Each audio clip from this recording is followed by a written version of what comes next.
Y para esta sección le doy la bienvenida, como cada semana, a nuestro querido Víctor Ronquillo.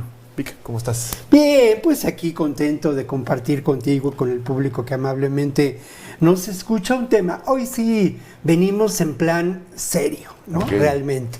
Entonces vamos a hablar de un informe que presenta una asociación, una organización no gubernamental a nivel mundial, la World Justice Project. Y es muy interesante porque esta organización se aboca a realizar índices del Estado de Derecho en diferentes países, ¿no? Lo hacen en 42 países del mundo y esta edición, la del 2023 en México, es la sexta que se aboca a ello.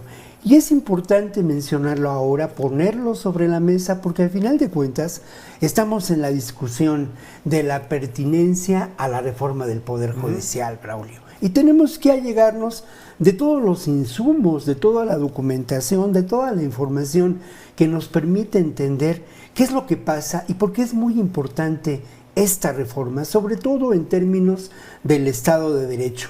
No voy a abundar mucho en la explicación, pero el Estado de Derecho es fundamental para la gobernanza, es fundamental para que tanto los ciudadanos como las instituciones nos ajustemos a la ley y convivamos bajo esos principios, ¿no? De una ley establecida por el conjunto de la sociedad en un proceso civilizatorio. Este índice en México, la verdad que no resulta muy alentador. No. Tenemos serios atrasos y voy a señalar solamente 4 rubros. En el rubro de lo que podemos considerar corrupción. Según este índice, tenemos graves problemas de corrupción. En una calificación que el punto más alto es 1, tenemos 0.36 en el conjunto de todas las entidades del país. En el índice de lo que podemos considerar derechos fundamentales tenemos 0.48.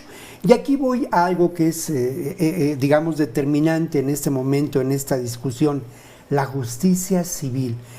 Tenemos 0.37. Imaginen ustedes que menos de la mitad en términos de la calificación en favor de la operación ética, la operación honesta de la justicia civil. Y estamos peor en términos de justicia penal. A nivel nacional estamos en 0.36 según este índice del Estado de Derecho, que toma en cuenta la opinión de la encuesta. Realiza una encuesta con 2.500 personas que participan en estos procesos y consulta a más de 2.000 especialistas. Es un trabajo muy riguroso, Braulio, un trabajo muy serio, y me parece a mí que nos deja ver lo que está pasando, ¿no? ¿Por qué es urgente esta reforma fundamental? ¿Qué pasa con la justicia penal, que es un tema muy serio, muy delicado? Bueno, lo que pasa es que lamentablemente, y hay que decirlo con todas las palabras, encontramos en el ámbito del Poder Judicial, en la justicia penal, de verdad, una maquinaria de injusticia, una maquinaria criminal. No quiero decir con ello que todos los trabajadores, que todas las personas que participan del Poder Judicial son corruptas, pero sí quiero decir que lamentablemente esta maquinaria no opera en favor de la justicia, sino opera en favor de la corrupción. Y el contraste es brutal, ¿no? Tenemos por un lado, pues lo que ya se ha dicho muchas veces, la liberación de delincuentes, la complicidad con delincuentes de cuello blanco, y por otro lado, algo que es lamentable, ¿no? El proceso de una enorme lentitud de juicios. Hay un atraso fundamental en lo que podemos considerar la operación de la justicia a nivel penal, pero ocurre lo mismo con la justicia civil, en donde encontramos atrasos graves, donde encontramos serios problemas de corrupción. Ahora, esto que estoy diciendo, de verdad, no es noticia.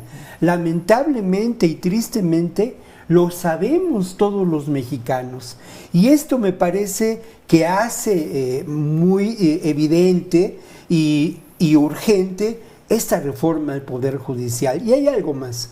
Esta reforma al Poder Judicial, Braulio, desde mi punto de vista, es parte ya de una reforma de fondo al sistema político mexicano, ¿no? Entonces, encontramos ya una reforma que pasa, ya en este momento, esa reforma al Poder Legislativo se constituye, se realiza porque sin duda la votación que han recibido los partidos de oposición reconfigura el escenario político nacional.